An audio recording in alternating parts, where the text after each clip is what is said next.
My name is Kishore Chandiramani, and I welcome you all to this fifth in a series of 6 sessions on stress management.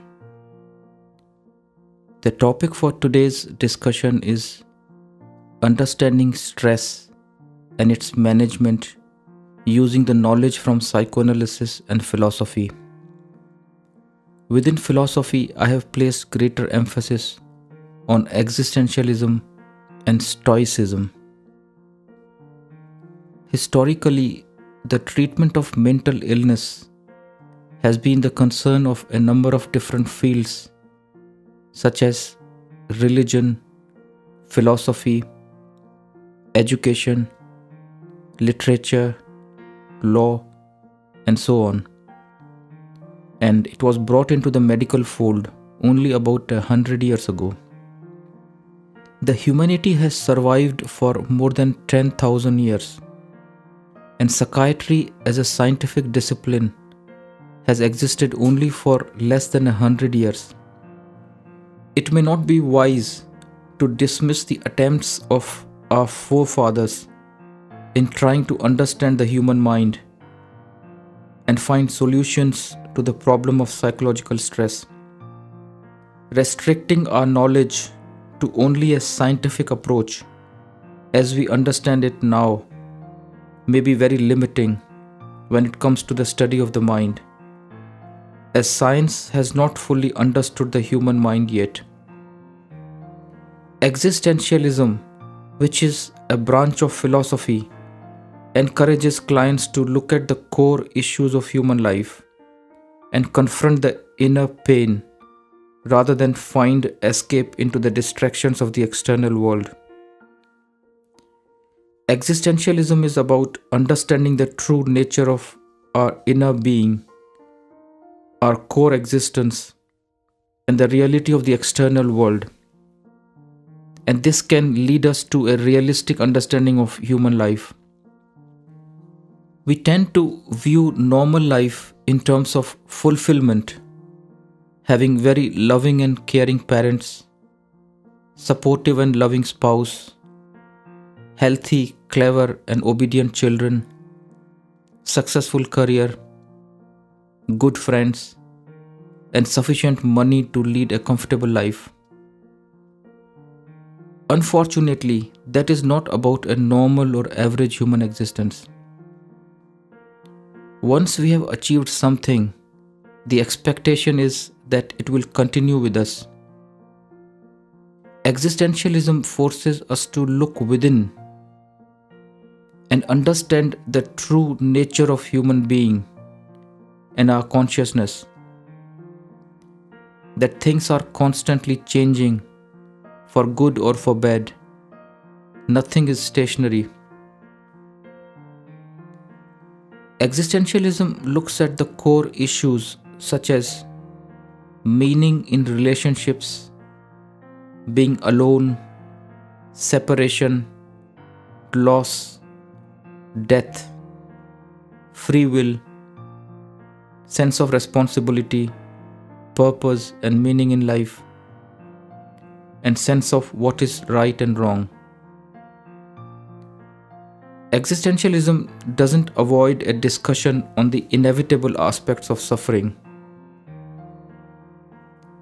By a rough estimate, 1/3 of all human suffering is inevitable, which is linked to this constant change, separation, and loss, among other things. Whereas the rest 2/3 is there because we can't accept and are struggling to get that 1/3 out of our system. People who can accept this existential suffering are less likely to experience psychiatric symptoms. According to existentialism, psychiatric problems arise due to one's failure to come to terms with one's existential reality, which is common to humanity. That is, a struggle to find ultimate meaning in life, coping with unpredictable nature of life, anxiety of death, existential loneliness, conflict over choice, burden of responsibility, and free will. These negative aspects coexist with joys of life at the core of our being. But we are always trying to escape from this inner reality into the distractions of everyday life and thereby cut ourselves off from the inner joys as well. According to existentialism, everything exists against the background of nothingness or no-thingness, the state of deep anxiety and despair which sometimes arises in people for no apparent reason is often caused by a sudden perception of nothing. This creates a sense of emptiness and insignificance. Existentialism reminds us that death is not something that will happen to us someday in remote future, but something that is happening every minute of our lives. Those of us who can't come to terms with this realization end up having clinical anxiety and depressive symptoms, which can just be a cover for the death anxiety. Depression has been viewed in existential therapy as a result of either one's inability to get properly engaged with the world or a result of losing of oneself into others.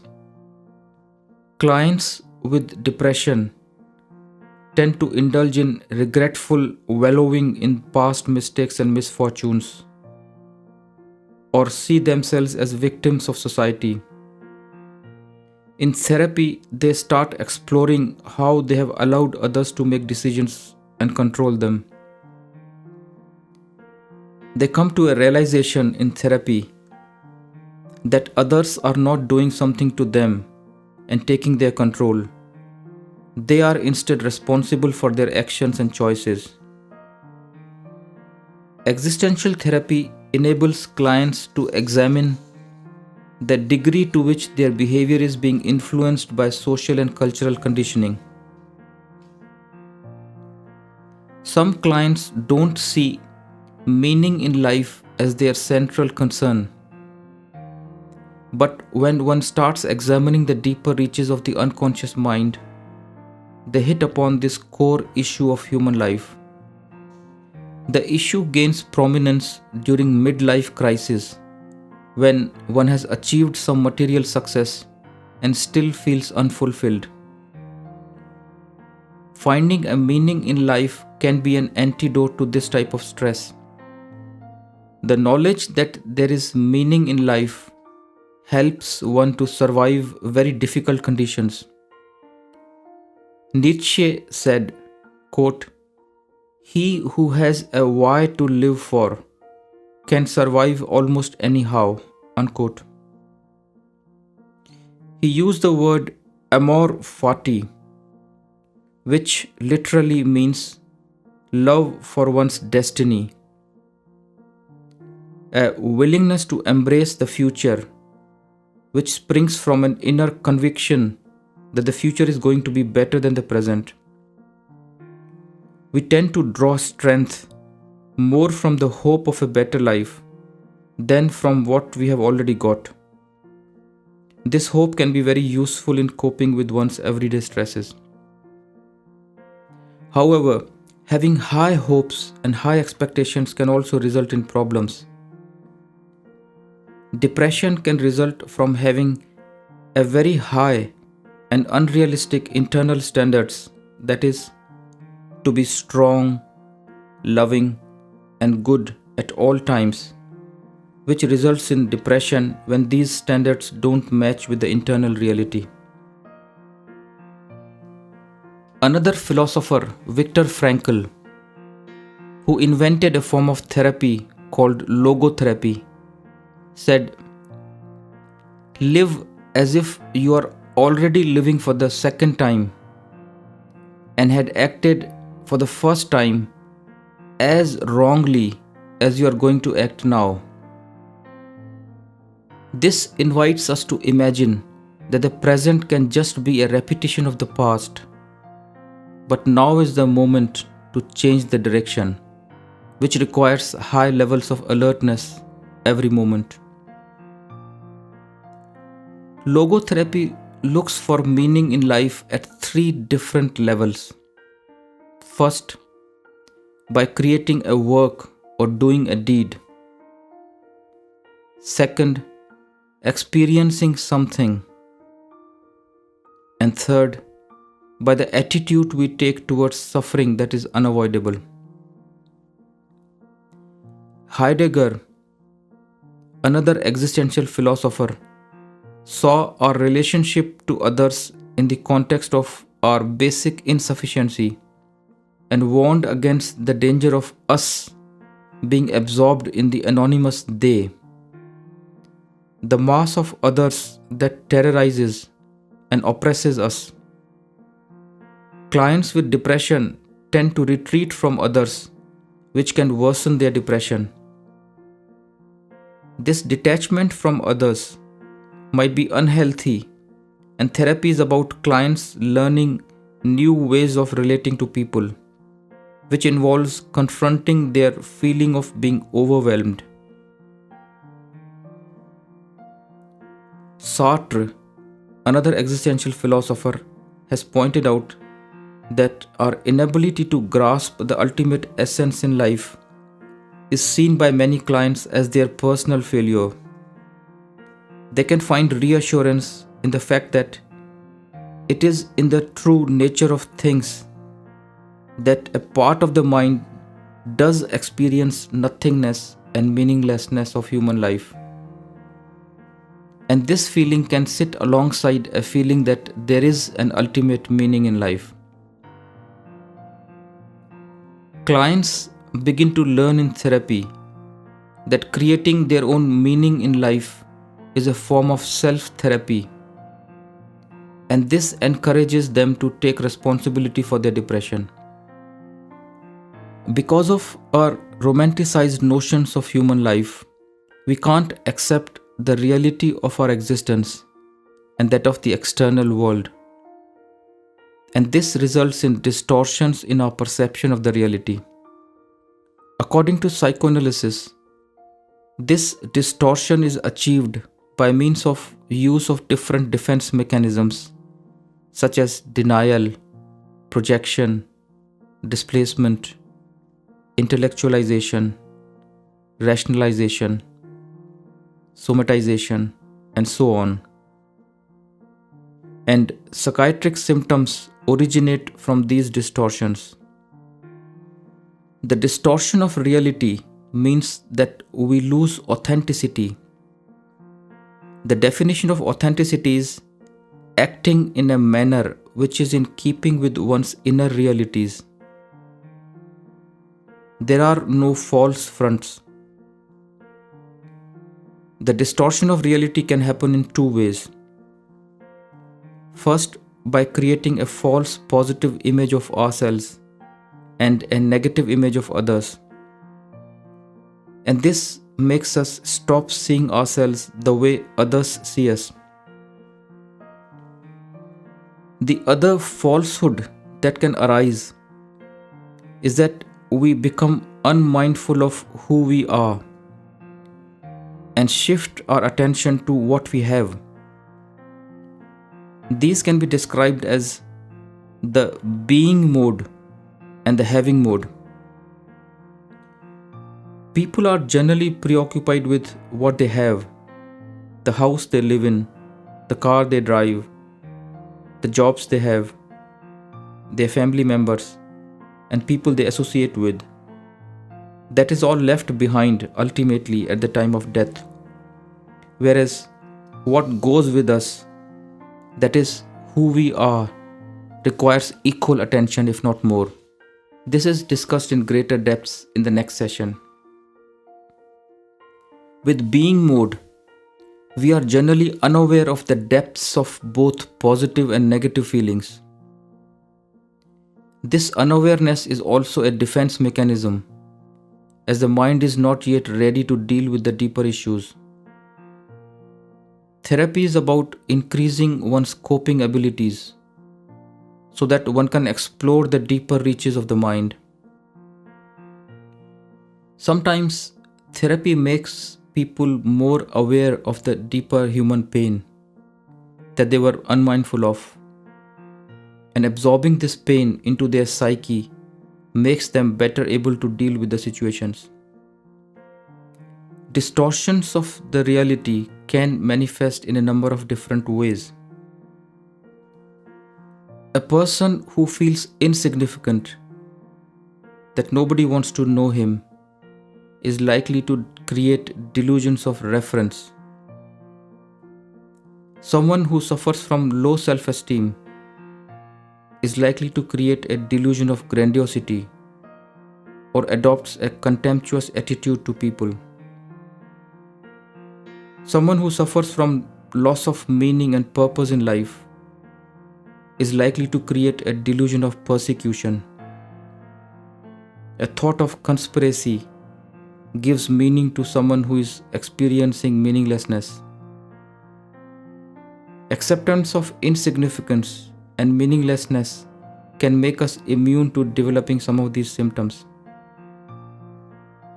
A person who has withdrawn his interest from the outside world is likely to create a delusion of somatic dysfunction. The unhappiness with the outside world gets transferred onto one's own body.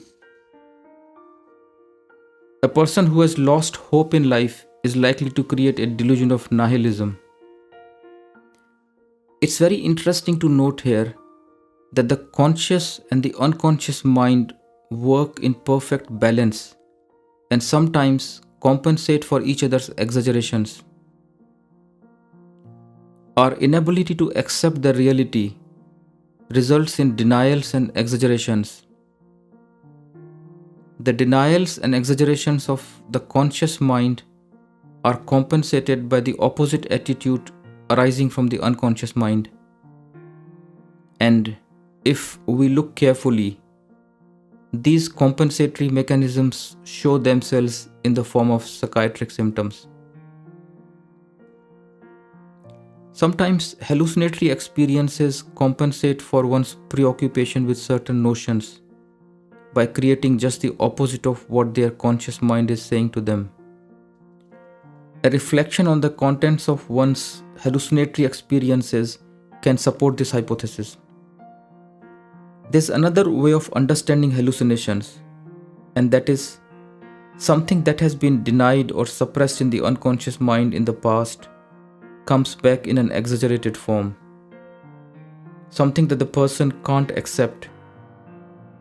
In psychotic states, it comes back in an exaggerated form, in the form of voices reminding the person of the reality of their existence.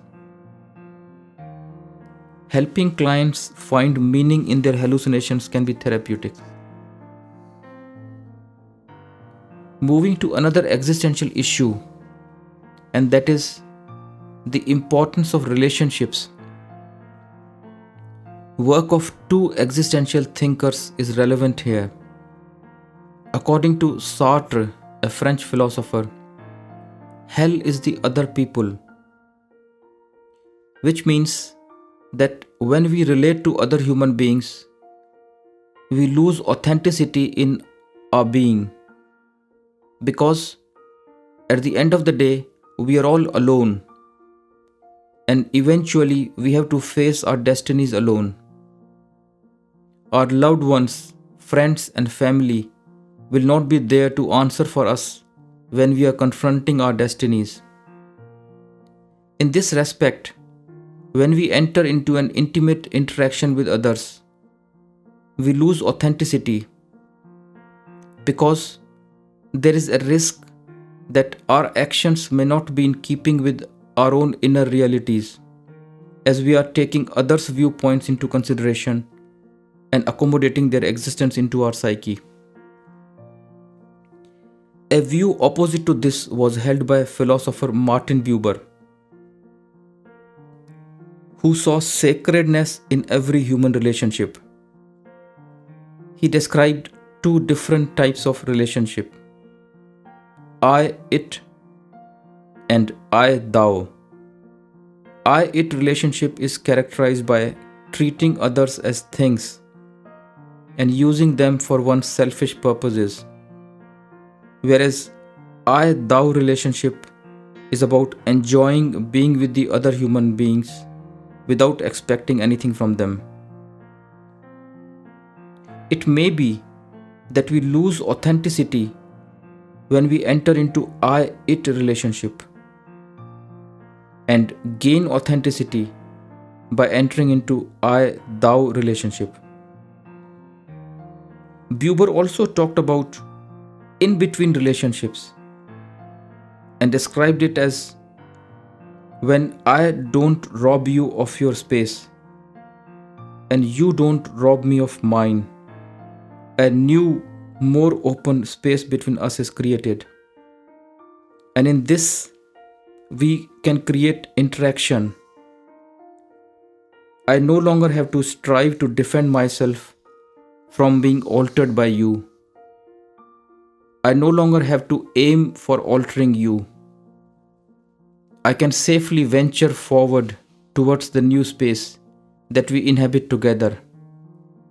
And I can meet you there in order to weave a new world out of what we both have to offer. This is quoted in her book Everyday Mysteries by Amy Van Dusen, an existential thinker and my teacher in London. Normally, we remain preoccupied with problems in relationships and interpersonal difficulties, forgetting that generally the relationships run much deeper than any problems that exist between individuals. Depression has been viewed in existential terms as a consequence of individuals' inability to come to terms with the unavoidable human pain. Paul Tillich, a psychotherapist, has explained it further by saying that a depressed person is more sensitive to these problems related to being a human being and so feels profound emotions. Whereas Viktor Frankl saw depression resulting from one's inability to discover or create meaning in their lives, or failure to come to terms with the feelings of meaninglessness that we normally encounter at times. In an existential sense, meaning is seen as a byproduct of one's engagement with this world, and a failure to engage with the world could result in depression. Heidegger, another philosopher, sees the crisis of meaninglessness unavoidable to some extent.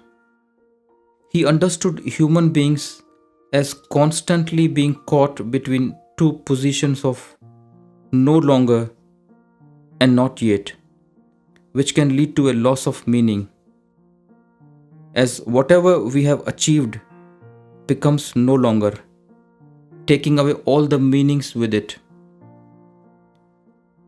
We know that different things matter to us at different times, but the fact that they don't hang together as some unified whole takes away their meaning. Heidegger has also pointed out that technology has had an alienating influence on us, as it takes us away from ourselves. The same is true for people who watch too much of television, and there is scientific research that suggests that people who watch television more than a couple of hours a day are more stress prone because their attention is being diverted to outside all the time rather than being with oneself, which has some healing potential.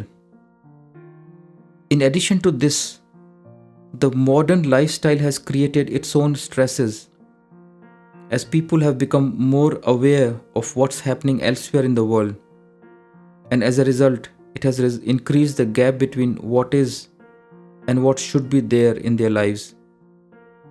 and the internal tensions between who I am and who I think I ought to be. Another important aspect about depression is that it can result from one's inability to give up unattainable goals in relationships. It could be related to one's failure to elicit specific responses from specific people. The situation gets complicated when the alternatives to the expected response or behavior are not acceptable to the individual. Sometimes in relationships, depression can occur as a result of problems in distance regulation. The distance between two individuals should be optimal, like the strings of a guitar. Being too close or too far apart will not produce good music. Depression can cause disruption in one's daily routine and rhythms. Not eating enough and in time, irregular sleep-wake cycle, reduced physical activity and socialization. All this can make depression worse, setting off a vicious circle. Depressed individuals tend to withdraw from the outside world, which results in worsening in their depression. Increasing human contact and being more engaged with the outside world can be therapeutic. Whereas for anxiety disorder, the advice would be just the opposite: to reduce contact with the outside world. If you send 5 emails or make 10 phone calls a day, try to reduce the numbers, as it will reduce the demand on you until you are able to cope with the increased demand. Anxiety, unless it's due to genetic, hormonal, or other biological factors, generally starts as a genuine and appropriate response to a difficult life situation, and it can become a disorder when it persists even after the situation has become irrelevant. Another existential philosopher, Lacan, has talked about feelings of a lack, that something is lacking in life, irrespective of who we are and what we have achieved. According to him, all desires arise not from perception of the external world, but from an inner feeling of lack. This lack is not about lack of this or that, but about lack of being where the being exists. The being here refers to our own consciousness or true inner self. When it gets decentered, that is, a shift occurs in its focus from inside to the outside, it creates a feeling of a lack. This feeling of lack that Lacan talks about can't be filled with the achievements of the external world, and trying to do so would be a mistake. We find that at times we try to fill it with external achievements such as money, fame, house, modern gadgets. But after achieving all those, we still find that the lack is still there. And to deal with this lack, we move our goalposts further by creating new external goals and targets to be achieved. It becomes like a mirage or a bottomless pit that never fills. The solution to this problem is being centered in our being and working on the inside rather than the outside of ourselves.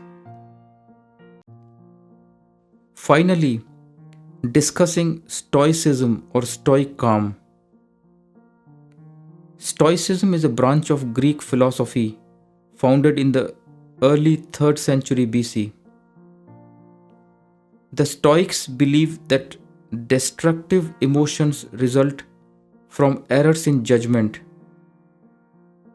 and that a person of moral and intellectual perception would not suffer such emotions. One's happiness does not necessarily depend upon external circumstances, but on one's own virtues, and a virtuous person is immune to suffering. Stoicism teaches the development of fortitude as a means of overcoming destructive emotions, and that a stoic of virtue would amend his will to suit the world and remain, in the words of Epictetus, sick and yet happy, in peril and yet happy, dying and yet happy, in exile and happy, in disgrace and happy. According to Stoicism, we are disturbed not by things, but by the views we take of them. And if one is unhappy, he is unhappy by reasons of himself alone. Outward things can't touch the soul, not in the least degree, nor have they admission to the soul, nor can they turn or move the soul, but the soul turns and moves itself alone. Let nature deal with matter, which is her own, as she pleases. Let us be cheerful and be brave in the face of everything, reflecting that it is nothing of our own that perishes. We are the souls and not the body and the mind. Nothing grows on the soul that can give you agony when it is torn away. We have so far discussed how philosophical and psychoanalytic understanding of the mind can help us deal with our stress better. In the next session, we'll review all the coping resources and the tools that have been discussed in this program so far. We'll also try to understand what heals in therapy and the avenues to inner peace. Thank you very much.